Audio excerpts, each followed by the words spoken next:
almost 160K in profit from KDP. I know a lot of you who are maybe newbies think that is impossible. I can't imagine that. And maybe those of you who have been doing this a while still can't imagine that. But I really want to give you a little bit of motivation to show you what you can do with just a little bit of effort, a little bit of time, and a lot of determination in this business. So this is going to be motivational, helpful, and I'm going to give you some tips and tricks and things I have learned. All right. Hey, everybody. This is Ashley with Publish with Ashley, and I'm excited to have you on my YouTube channel here today. Please like and subscribe to my YouTube channel, make comments, join my Facebook group, and I am excited to have you here. Okay, one more thing too. I am really excited about this.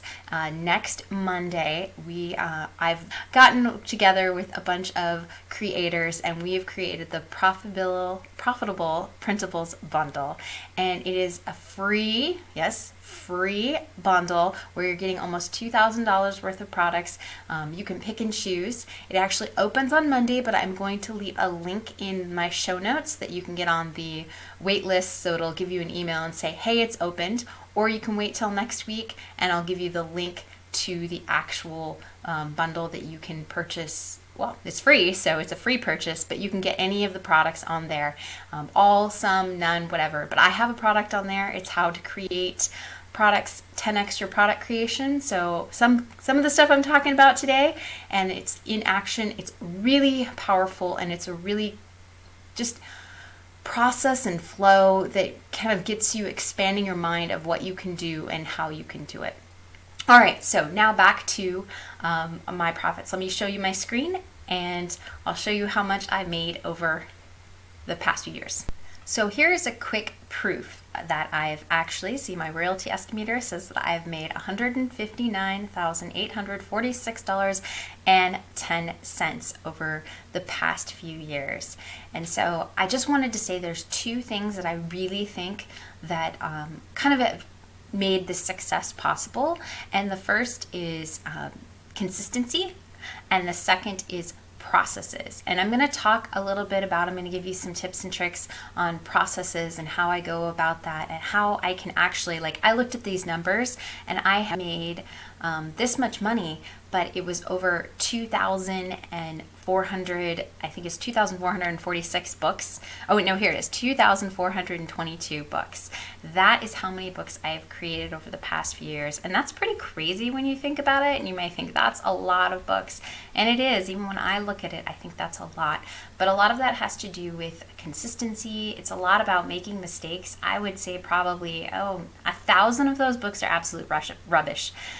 Because it took me a long time with absolutely no graphics training, with absolutely no idea what I was doing to create this. And I don't want to dishearten you to say that it's going to take you 1,000 books, but it took me that long only because I do this in my spare time, and I honestly didn't take myself all that seriously at first. And so it's just taking me time to come up with my types of books that I like to create and the types that do well for me. And I wanted to talk a little bit about processes and those sort of things. So let's go back. All right, so one of the things I want to say is that consistency is super important. And consistency really means you need to continually and regularly publish. And not only that, you have to look at what you are creating and analyze and decide if it is something the market wants or something the market doesn't want. So like I said, I created about 1,000 books that were rubbish, honestly. And I get sales on them occasionally, but they weren't really all that good. And I think at first I was just trying to do what everyone said, was put a bunch of stuff out there and see if it sells. And, you know, it sort of did, but not really. But what I did take from that is, in creating all that, I learned tips and tricks as far as process. Once I actually figured out what I was good at, and what I needed to improve upon, I started creating processes. So one of the things that has really helped me create a lot of books quickly that are of good quality is coming up with a process. And I literally write down the process. And I'm very organized and I'm very meticulous in saying, okay, this is the first step, this is the second step. Now the next thing I do is create templates. I am big on not reinventing the wheel. I don't like to reinvent the wheel. I like to do things that are repeatable. because the more repeatable it is, the easier it is, the more consistent I can be in putting out new products. Okay, so how do you create templates? I have interior templates and I have cover templates. So that means lately I've been doing a lot of work with the standard color. So you need a 72 pages to do a standard color at least. So I've been doing 8.5 by 11, 72 pages of standard colored books. So I have a template for my interior, I have a template for my cover, and all I have to do is go open that template and then start creating things. And I have rules on, I call them like structures for like my cover. I know I've gone and done a lot of research into the particular niches, and I like kid niches. So I've done a lot of research into covers for kids, and I kind of have all these rules I've created to create an appealing cover for kids. And usually it works. Like every once in a while I was deciding if I should have a green background or this kind of purple and orange background, and I couldn't decide which. But mostly I have kind of rules set out for myself of how to create covers that I know catch the eye. And that requires a little bit of research. It requires looking into what is being purchased, why is it being purchased, what catches the eye, what doesn't catch the eye. It's a lot about using my brain to analyze bestsellers. What are they doing right? What are they doing wrong? And, you know, just thinking about how it can or doesn't catch my eye. Now, there's some terrible covers out there that sell really well. You know, there's so many reasons for that. But I do look and see the unique characteristics that really catch my eye and say, yes, that is a good, pleasing cover. Why is that? All right, so I have structures and processes for creating my cover. I use those templates to make the process faster. I'm not having to do, 72 pages this time and 84 this time and having to switch around. I've just kind of set out some templates and said, these are the kinds of books I'm going to make for the next few months or whatever. And then I just create them, in a very standardized process. The other thing I like to do is to look and see how can I use technology to make things better, faster, or more efficient. A lot of times there's maybe new technology. One of the things my 10x product creation is going to actually talk about using GPT chat, integrations, and like this really slick process to actually, I know everyone's talking about GPT chat to like get ideas, but I'm actually talking about using it in a really interesting way to actually create products super quickly, which is kind of a new take on it. And it's a flow that you can use there's so many ways you can use it. So that's kind of my free product in the bundle. So sign up, the link's below, and you get next week when it opens for free. Remember, free. You can download my course and then a bunch of other things that the rest of us are offering.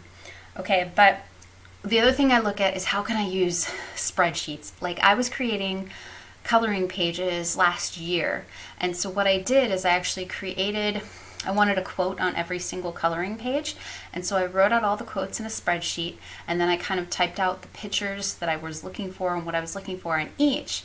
And then that way, even if I have 4 kids, so I get distracted a lot, I was able to put all my ideas in one place. And even when I was distracted, I could go right back to what I was creating on that coloring page to say, oh, yeah, I'm on this quote's going on this page, and then this type of, picture coloring book page I'm looking to put in there. And that way it gave me a lot of ability to, even though I'm distracted, I was able to use technology in the simplest form of a spreadsheet to keep myself organized. So, and there's a lot of ways to use spreadsheets. The other thing is I always look to see what can I do, if anything's repetitive, can I create some sort of code to do that? Like in spreadsheets, actually, it's really easy to create some basic code. And I know some of you aren't technical, but I've actually Googled some of this. Like, I want to copy and paste this onto this. How can I do that? And literally Google said, okay, here's a code you can use. Just plug that right in. And I tried it and it worked. So I didn't even write the code, but I knew how to use technology, in this case Google, to ask for the particular thing I am looking for. And it was able to, find somebody who's answered this question before, said, oh, this is what I use.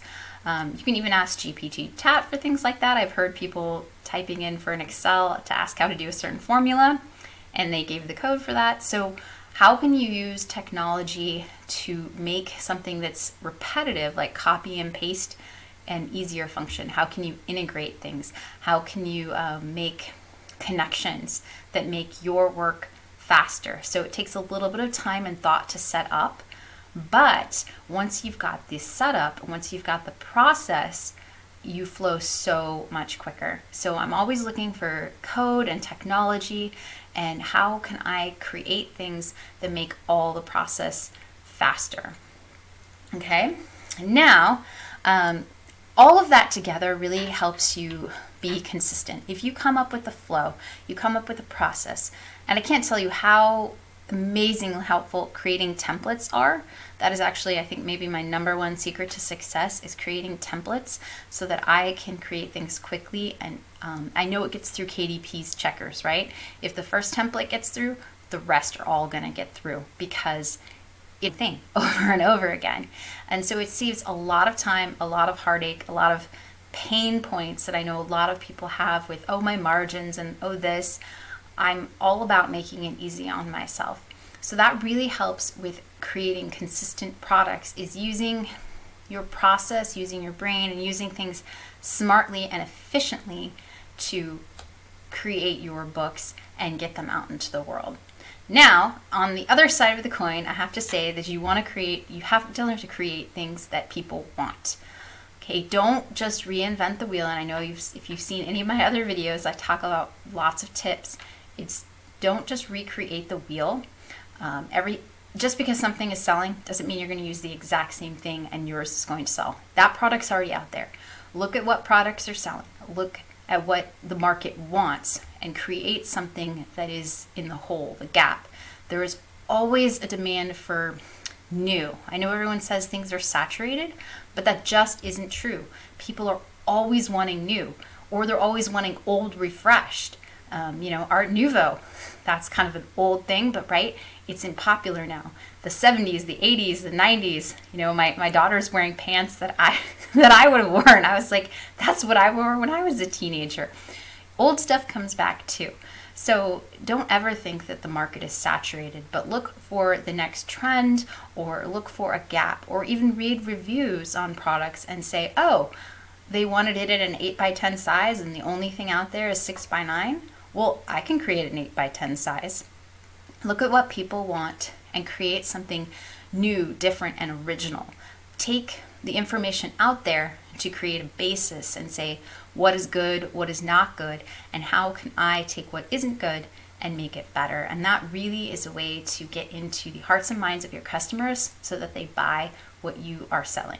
Okay, so you really got to sell something to the customer, not just create something and put it out there and cross your fingers and hope it sells, but really think about whatever your product is for, and create and work for that audience. All right, I hope this was helpful. Please like and subscribe to my YouTube channel.